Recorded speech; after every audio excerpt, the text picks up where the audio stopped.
So there is one thing in my life that I demand out of people. I don't expect or demand a lot, but I do expect honesty and truth. And I expect that out of myself as well. And I think it's pathetic when other people blame other people for all their problems, when most of the time they themselves are responsible for it. Bad choices, whatever. They put themselves in positions where they've, been harmed because they put themselves in that position knowing better. They put themselves in that position and then they get harmed and then they blame other people, or, they say, oh, well, the patriarchy, or, oh, the government, or, oh, this, or, oh, that. And they've always got all these, people to blame, all these reasons why they are not successful or why they have, suffered, this consequence or that consequence. I recently had this in my life, this month, in fact, where, someone in my life comes to me and says, my life sucks, I'm homeless, I need to get out of here, I need to start over, I need to lose all my friends, I need to rebuild myself. And then I help her do that. And then once we get to Vegas and we start building and, taking care of things and investing in property and investing in businesses and starting a new life, then, because she doesn't necessarily like that I expect loyalty, she starts saying, oh, well, I came because you made me come. You drugged me along here. You did this, you did that. And so, there's a simple way for me to sort all these problems out, which is something I became acquainted with years ago, and that is when there is a sensitive topic or a controversial issue between me and another person, I hit the record button.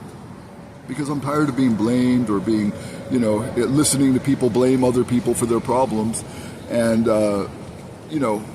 sidestepping their own responsibility. And so this person who's like, oh, you did this, you did that, you made me do this, you made me do that. It's like, well, let's actually look at the facts. And I sent her some of the recordings and now she shut the fuck up. So that's the same with a lot of things. Like I hear this over and over. And I think the reason why I gravitate to people who are broken, especially lately, is that I came from a position of weakness. I was broken. I made a lot of mistakes. And then I built myself up, became strong, and I see other people who are in that position, and I want to lend them a hand, because when I was in that position, I had hoped somebody would lend me a hand. And some people did. I had some great people in my life.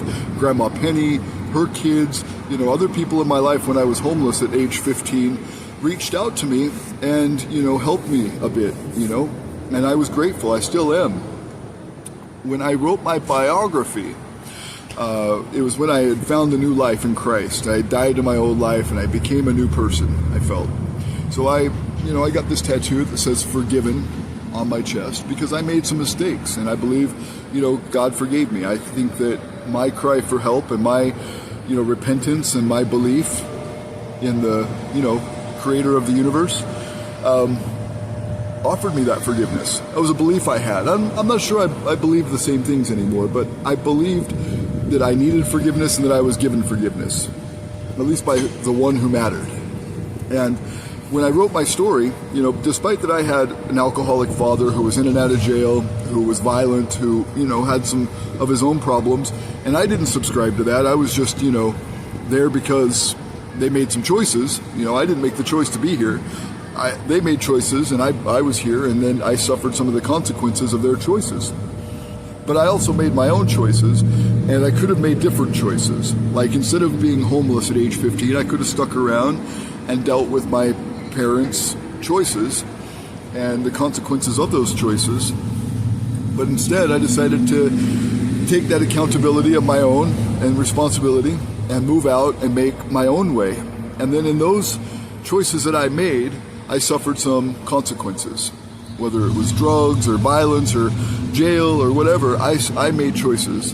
And then when I wrote my story, I said, hey, my parents tried their best. I know they had adversity. They were good parents. I made bad choices. I suffered the consequences. And now I'm making up for those consequences. I'm repairing the problem. I'm, being accountable for the problem. I'm seeking forgiveness for the problem, that I created. And I didn't have a single person to point at in that biography. It's still at archive.org. My username at archive.org is Veracity Life. And so that's it. I insist on truth. I've never been one to point the finger and blame people for anything. You know what I mean? And so I've got an ex-wife who likes to blame everybody for everything. When I married her, I was really encouraged because she was so, determined and progressive and ambitious. And she had a full academic scholarship to Westminster College. And then while I'm out working to try to pay the bills, I told her I'd pay for her school. I'd pay for the apartment, I'd pay for her clothes, I'd pay for her books, I'd pay for food, I'd pay for everything. And so I quit my job at Microsoft and I went to work for a company called Action Target. And they built target ranges all over the United States. And I was working twice the hours I was working at Microsoft and making more than twice the money. And while I'm gone and we're about to get married, we're engaged, she quits. She doesn't even tell me. She quits her college and moves back to Idaho. And then I'm like, well, are we still getting married? She's like, yeah. I'm like, well, why didn't you talk about this with me? Well, I just made a choice. I had to hurry, or else I would have been stuck with this, tuition and all that. And I was like, well, you could have at least called me and told me. And she didn't. And the reason why is she said, oh, people are judging me. They're all Mormons, they're all rich, and they look down on me, and I don't feel comfortable there, and they're all assholes. I'm like, you've only been there for a week. Are you serious? Give it a shot, No, everybody's picking on me. Everybody's looking down on me. And this has been her story the entire time, like now with our divorce, she won't accept responsibility that she was out hanging out with other people who had romantic interest in her. She doesn't take responsibility that she was reaching out to people in Ireland who she had a romantic interest with and talking about spending the rest of her life with them.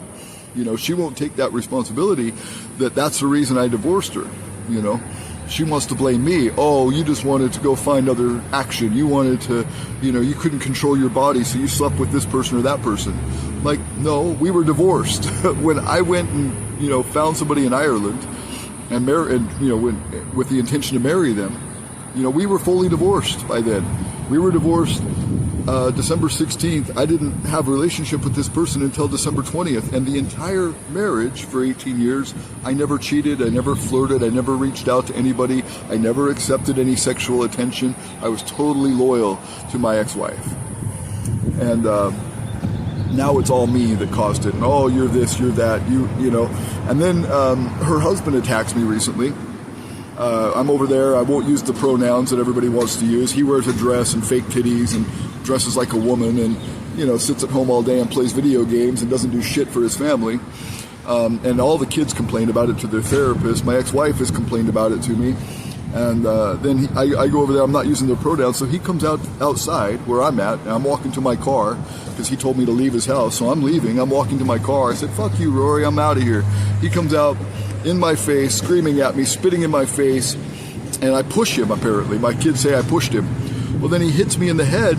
I've got blood coming all out of my face and everything. I never hit him once, not one time. That's the truth of the matter. All I did was I grabbed him by the neck with my elbow like this, and I took him to the ground, and I sat on him, and wouldn't let him hit me anymore. And then my ex-wife is kicking me in the back and, all this with her feet. So I have to grab her leg, and I grab him by the back of his neck, by the scruff of his neck like a little puppy dog, and I had to hold him down with my teeth while I'm holding her leg and not letting her kick me. And it looks like this big violent scene, but I did not throw one single punch. I was just trying to de-escalate the problem. Now all my kids are convinced, oh, you picked on my dad, my stepdaddy, oh, you beat him up. I didn't beat him up. He hit me, I never hit him. But now the story is that I beat him up. And they all are being trained to be victims now. What was it that they recently said, oh, my kid said, oh, he doesn't really love me. All he does is spend lots of money on me. He never spends time with me. That's bullshit. I've taken them all over the world to multiple different countries, to multiple different states, multiple different camping trips. Took him to Disney World, took him to Universal Studios, took him to all the water parks here. Like I spend dozens and dozens of hours in the summer, hundreds of hours in the summer with them, spending time directly with them, teaching them, encouraging them, having fun with them. And it takes a lot of my money, it takes a lot of my time, and I don't work when I'm doing that, but I invest in them one-on-one, unlike my parents did, unlike my ex-wife's parents did, who never went on vacations. I take them all over the place on vacations, and now their mom has convinced them, oh, he only spends money on you, he doesn't really spend time with you. That's absolute bullshit. By the time I got here from Hawaii, my ex-wife moved here 2 years before I did. She was here for 2 years and didn't take them one time to any of the water parks, any of the local fun events, never took them to the county fair. I was the first one to take them to all the water parks about a dozen times, at least. I was the first one to take him to the county fair. I was the first one to take him to Universal Studios and all this since I've been here, spending thousands of dollars on them and hundreds of hours of my time to love them and encourage them and be there with them. And now it's, oh, your daddy doesn't really love you, is what she's telling him. It's all bullshit. The consequence of being a victim is that you will always be a victim. You'll never accept responsibility. You'll never be able to grow. You'll always be in this position of, oh, this person did that to me and this person did this to me. And this is why I'm so encouraged by the progression and advancement of lie detection technology with AI, is that, yeah, sure, polygraph, even though it's accepted in court, it's not 100% accurate, but it's accurate enough to be accepted in court.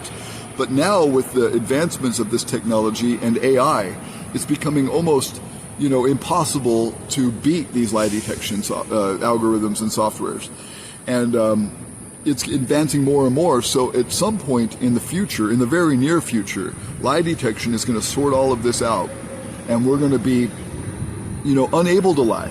It will be purposeless. There will be no point in lying because everybody's going to be able to have something on their smart glasses or in their phone or some device that tells with almost 100% accuracy the sincerity level and the truth level of every conversation, whether it's recorded on video or whether it's live in person or whatever. It's going to be able to be sorted out. And that way we don't waste all this time with he said, she said, or he did, she did, or on any of this stuff. It'll just be known. It'll be accurate and it will be well known, and nobody can lie and nobody can deceive each other and nobody can, redirect problems or redirect blame on anybody. We just have to be accountable for our own actions. And I'm so encouraged by that. I'm encouraged by that with the blame I get from this lady in Ireland. So I go to Ireland and I have a daughter with this girl. This is the one I'm talking about. Because she asked me, she wanted a baby. I said, hey, will you marry me so we can have citizenship? And this is something my ex-wife had proposed. And she said, yeah. And I said, so are you going to have any romantic interest while I'm here? That'd be weird if you're having romantic interests and we're together and we're married. She's like, no, I don't want a man. I don't want any kind of romance with anybody. But I do want a baby. So I asked my ex-wife, I was like, can I give her a baby? And my ex-wife said, yeah. So I go over there. We have a romantic relationship. She won't get on the pill. She won't do birth control. So I try to get a vasectomy. I schedule it for March 15th in February. I scheduled it in Dublin with a doctor for March 15th. And a week after I scheduled it, she talked me out of it. She said, no, I want to marry you still. Let's try for a baby still. Don't get a vasectomy. So I canceled the vasectomy. Still got the email to the doctor saying, hey, my ex or my partner wants to marry me and she wants a baby, so I'm going to cancel this. And then we get the baby and she doesn't want to marry me. She just wants a baby. Just like with her other 4 kids and her other baby daddy, she wants babies, but she wants no husband. And now I'm to blame, and she tells everybody that I tried to push for this baby because I wanted citizenship. No, I wanted citizenship, and marriage was going to do that for me. The baby had no bearing on the situation. I didn't need a baby to get citizenship because she had promised to marry me. Now she's telling everybody that I pushed this baby and I got her pregnant on purpose. No, I tried to get her. I've got about 50 messages on Facebook telling her, please get on birth control, please get on birth control. When she wouldn't, I schedule a vasectomy. And then she talks me out of it. I tell the doctor, no, she's talked me out of it. She still wants a baby. And now she's telling everybody when I get there, my best friend Jack tells me about it, that she's been telling everybody that I got her pregnant on purpose, where the facts are counter to this position that she's got. And so all these people with all this, oh, poor pity me, he did this to me, he did that to me, whatever, I'm not to blame. It's such bullshit. I cannot wait for lie detection software to come out that sorts all this out. It's terrible. Now I'm ghosted from all of these kids right now. I'm in 2 custody battles because I've got 2 women who do not like to take responsibility or accountability for their actions, and they want to blame me. And now they want me out of the kids' life so that I can't tell the kids the truth. They don't want the kids to know the truth. And they tell the kids all these lies, and now they've got the kids believing these lies. And I swear to God, there's going to be a day in the near future